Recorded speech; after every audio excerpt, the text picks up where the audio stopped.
What's up, everybody, and welcome back to Taking the Pin. And today we are giving our thoughts and previews and predictions on the Backlash card coming this very Saturday on the 10th of May. And of course, we've got some big matches coming up. We've got some interesting storylines going in. We've had some decent builds going into the card, and Backlash could be something of a dark horse for maybe a surprise card of the year. Who knows? But with that being said, let's get straight into it. Bragster, how are you feeling about Backlash heading into Saturday? I mean, it's a classic pay-per-view after WrestleMania. I think that ultimately it looks a weaker card on paper, but is due to bang because all of the matches on the card have people that are just going to steal the show. I don't understand what the discourse is about online.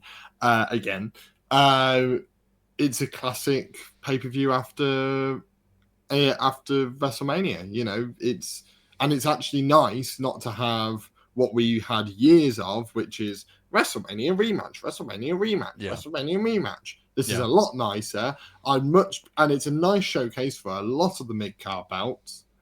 And that's what I think the pay-per-view after Mania should be. It should be a matter of the world title scene is sort of developing again, and we're going to show off a few of the mid-card bouts and really show off these champions that we've got elsewhere in the company. It's a bit of a shame that there's maybe not any tag matches as of recording. There's no tag team title matches, but it doesn't look like there's a build to any anyway, because it would have been a really good moment to showcase those, but I don't think they've been showcased for a while.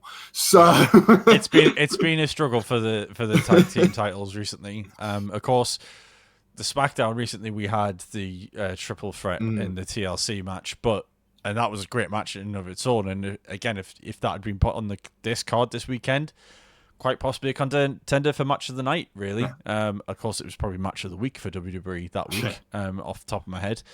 But anyway, let's get into the card and let's see, obviously, what our thoughts are and how we're feeling about each match as we go. So let's start from the top.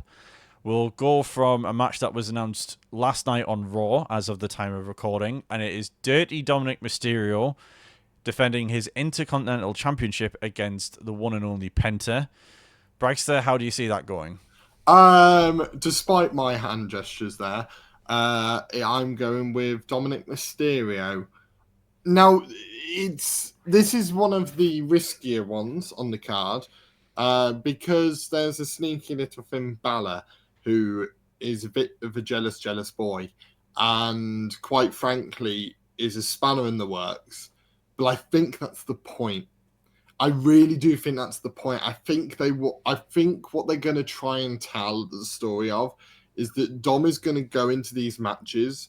They're going to be built similar to the Penta one, where, you know, challengers come and go, and there's no real jeopardy apart from the fact that you're thinking of Finn Balor in the back of your mind. I think they could pull the trigger here, and it wouldn't surprise me because Penta is so popular. But I think they're going to try and tell the story on multiple occasions where fans fear Finn Balor coming. And I think you can tell it a few more times before pulling the trigger. I don't think this is going to be the longest reign for Finn. I think that he's going to lose it before SummerSlam. You mean for Dom? For Dom. Yes, good point. For Dom, I feel like he will lose it before SummerSlam. I think the turn will happen more quicker than we expect. Just because this story has been going on a while, and there is a lot of long title reigns in WWE at the moment. I think the one title that you could possibly do a little bit of a jiggle with is the Intercontinental, after being held for so long by Braun. So I think it doesn't happen here. I think Dom wins it. I think I agree with you on that one. I think Dom does win here, mainly for the reaction. I think they'll look to see what his reaction's like, and they've kind of teased a little bit more on Monday Night Raw last night with him and Finn. More to do with AJ Styles, though. So I think there will be some shenanigans afoot at the end of this match where Dom will keep it. lie, stealing, cheating, as his maybe not biological father used to do. But I do think Dom wins here. I agree that I do think there will be maybe some form of collision with Finn at some point, but I think AJ is probably the next guy up based on what happened last night. So yeah, we'll have to wait and see. But yeah, certainly looks like a Dominik win. Yep. Could Finn maybe get involved this time and maybe the AJ thing be a red herring? We'll have to wait and see.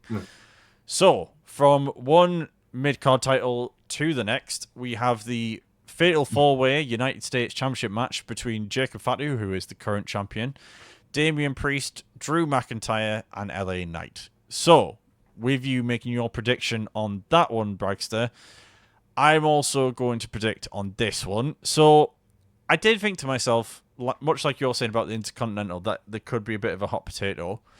And I'm going to go against the grain, because everyone assumes that Jacob's going to keep this belt. And I would be 99% with you on that one.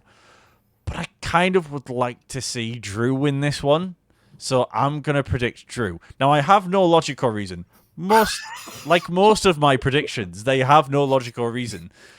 But I would like to see Drew get something of a belt to play with and show off, and sort of show off his heelish side with, and maybe his more manic side. Whether that's this match or not, I don't know. I just think the whole Jacob and Solo thing may come to a head.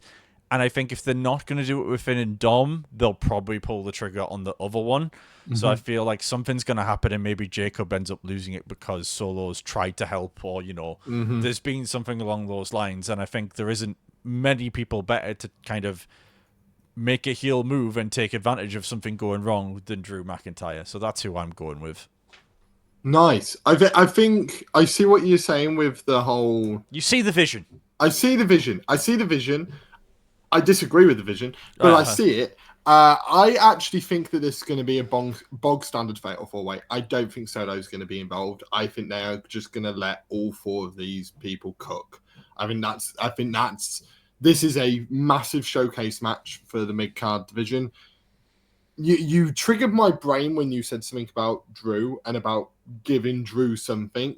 We've spoken off camera on multiple occasions on who's going to win Money in the Bank.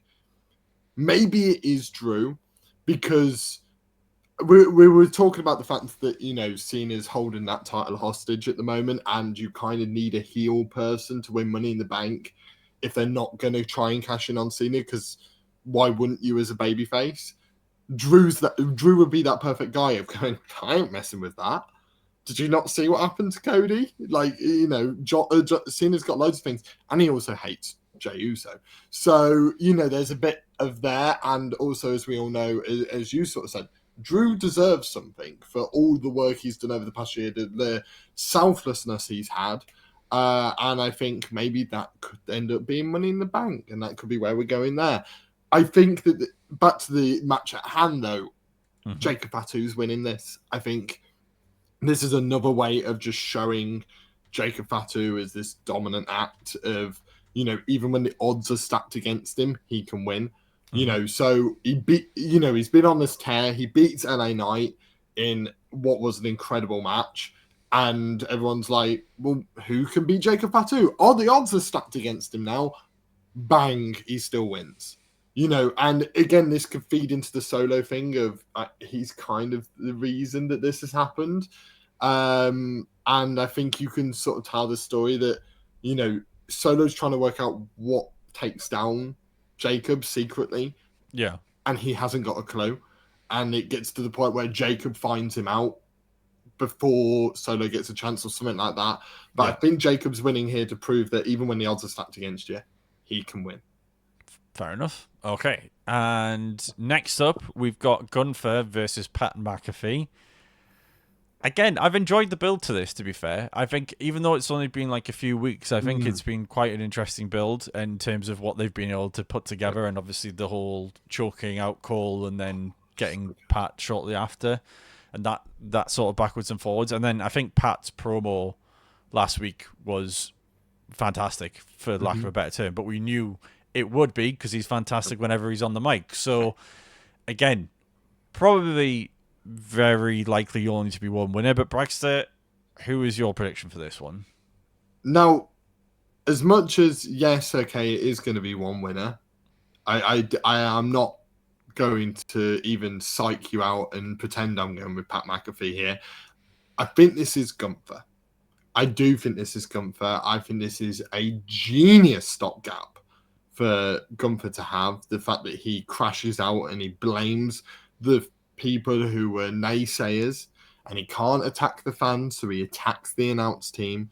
Michael Cole developing a personality on screen again, but this time not in the insufferable way he was 10, 15 years ago. Instead, being Michael Cole the man himself and giving the commentators personality, but just letting them be them. And every single time Pat McAfee gets in that ring, everyone doubts him. Everyone goes, why is Pat McAfee in this match? Pat McAfee then has match of the night.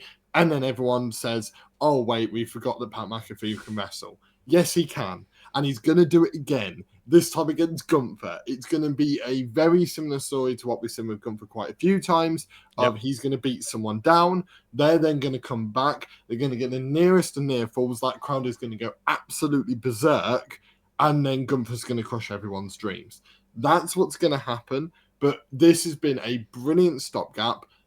There's a chance that this goes beyond here, that I think this could be a way of writing off Pat McAfee if they want to. If they want to write Pat McAfee off TV for a little while, whether Pat McAfee has a few commitments elsewhere that he needs to go off screen for, they could write him off here. They could have a post-match beatdown that then gets further. You could even go even one step further. And this is how you get Wade Barrett back in the ring. If you really want to do that. There are avenues they can go down where that can happen. But if they just want it to be this one-off feud and then Gunther goes off to, well, the next pay-per-view is Money in the Bank, so goes to enter Money in the Bank, he can go ahead and do that and carry on his storyline there. They've got many avenues, but it all starts with a Gunther victory. 100%. And I do think Gunther is winning this as well. It just doesn't make sense for me any other way. The only way I would say if they did a Pat win is if it starts like another Gunther feud with someone else, like someone else gets involved and maybe that tips Gunther over the edge and then Pat gets like a roll-up or something like that. Or you're telling a story maybe where Gunther is now on a losing streak and he's trying to find that old Gunther and maybe doing something like that. But yeah, I do think it's going to be Gunther winning this one. And to be honest, surprisingly looking forward to it based off if you told me maybe a month ago this was what we were going to see, I would have maybe been okay, fair enough, it's on the card, but it's probably not one of the ones I'm looking forward to. Anyway, from that point, next up we've got the Women's Intercontinental Championship. Lyra Valkeria being the champion going up against Becky Lynch. And again, last week and this week, I think the promo battles that we've had between the two of them have been great. I think Lyra's really stepped up and shown a side to her we haven't really seen for a long time, and has came out with some great one-liners and some great zingers and hit some sore spots of Becky's on her own as well. Now, in terms of my prediction for this one, I am going to go with Becky Lynch because I do feel like it's building towards maybe Becky and Bayley for the Intercontinental title, maybe at SummerSlam or something along those lines. I could see Lyra winning this if they're maybe doing like a stopgap between here and SummerSlam with maybe like a triple threat or something like that at Money in the Bank. I could see that happening. But I do feel like if you're turning Becky heel and putting her into a feud for a belt, you're probably making her win it straight away. So logic would dictate for me that it's going to be Becky on this one. I'm going to disagree. Okay. I might regret this quite massively. But I'm going to go with Lyra for multiple reasons. Now, the first one is the fact that we've complained for ages that Lyra hasn't been given an opportunity to stand out. She wasn't put on the WrestleMania card in terms of a singles title feud or any title feud for that matter other than the tag team titles, which was then used to further another singles feud, classic women's tag team titles.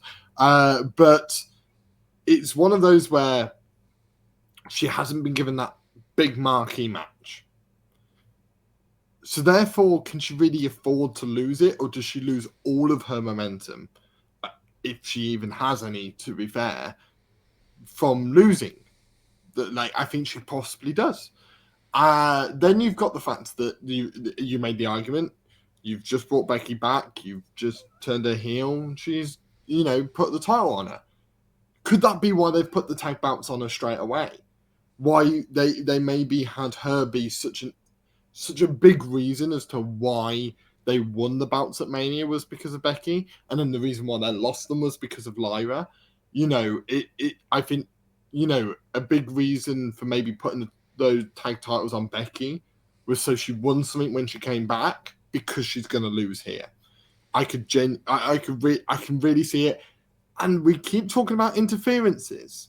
Maybe they pull the rug from under us, and we all think it's Dom. We all think it's Jacob Fatu, and instead Bayley gets involved. And we have, as you say, that possible triple threat. We've seen them build triple threats for months on end on multiple occasions.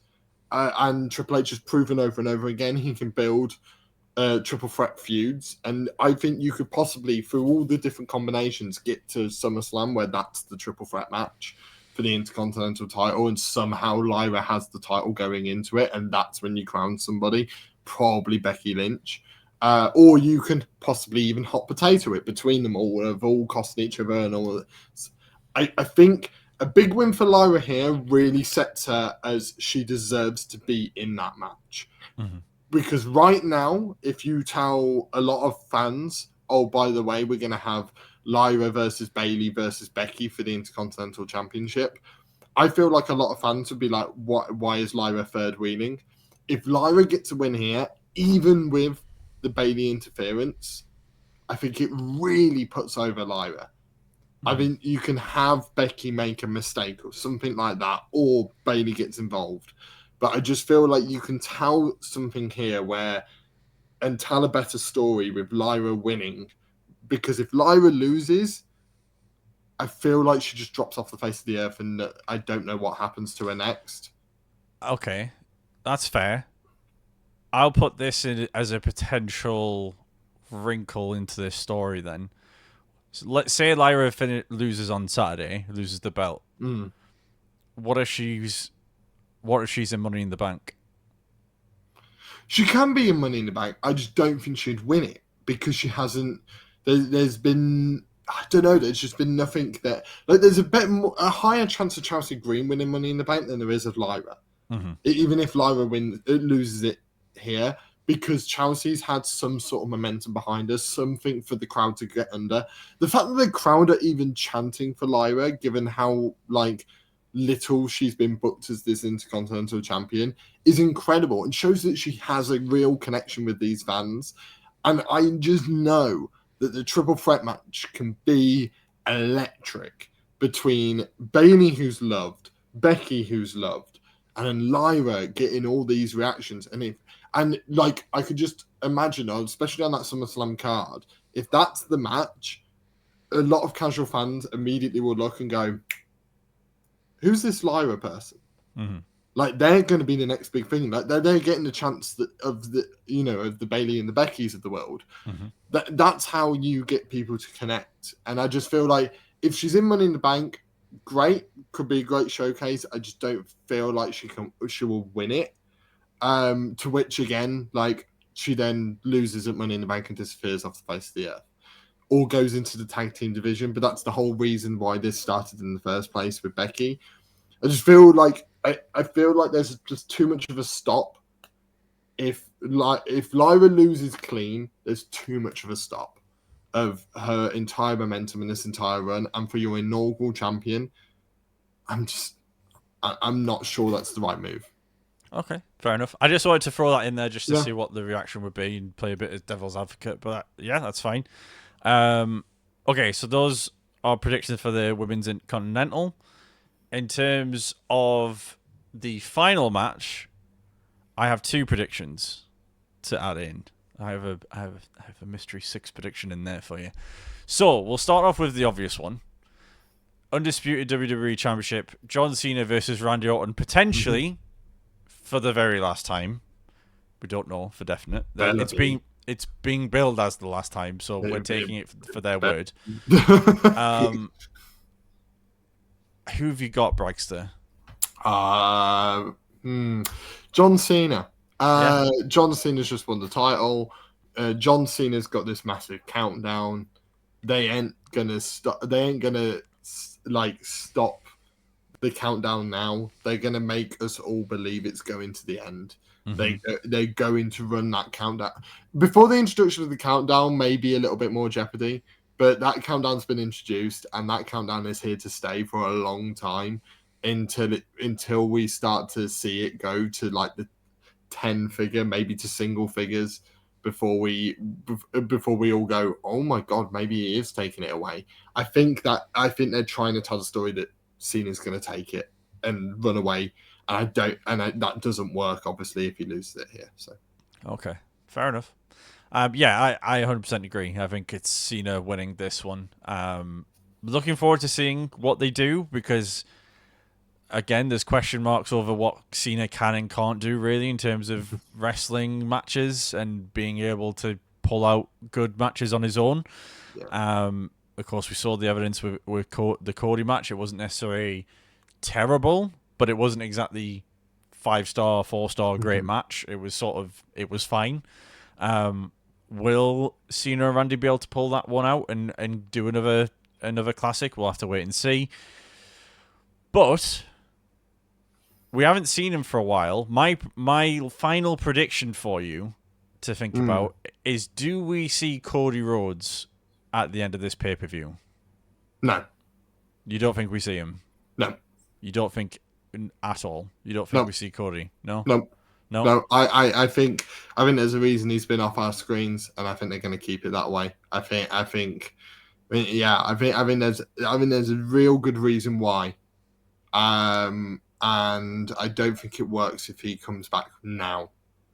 So I don't think he does. Okay. I'm going to say yes. I think Cody comes in at the end and faces him down, and then we get storylines after. But yeah, I think we see Cody. I feel like when you're the top, when he is basically at the minute, he is the top guy in the company. I feel like it's going to be a long. If we don't see him now, it's going to be a long stretch without seeing the top guy, which I love, by the way, because yesteryear when we had storylines, aka the Summer of Punk, when he won the belt the first time and then he appeared like 2 weeks later, it was kind of like this could have been done if he'd gone to like another couple of weeks here. This would have worked a lot better, but we'll wait and see. But with that being said, very excited for Backlash. I think we're in a good spot heading into the weekend. Again, I agree with you, Brex. I'm not really sure what the discourse is about. I think we've got a good card on our hands. And yeah, when I generally see cards like this, I tend to get excited and hopeful that we're going to have a good night. Hopefully it's not like WrestleMania where we have a great night and then the main event totally stinks the joint up. I don't think that's what's going to happen, but fingers crossed it doesn't. And yeah, we'll just have to wait and see who has got what right when it comes to it. And of course, we'll have a review and recap of Backlash next week when we return to your screens. But as always, folks, if you have enjoyed the video today, don't forget to hit that subscribe button for more wrestling content. And we'll see you for the next one after Backlash. We'll see you there.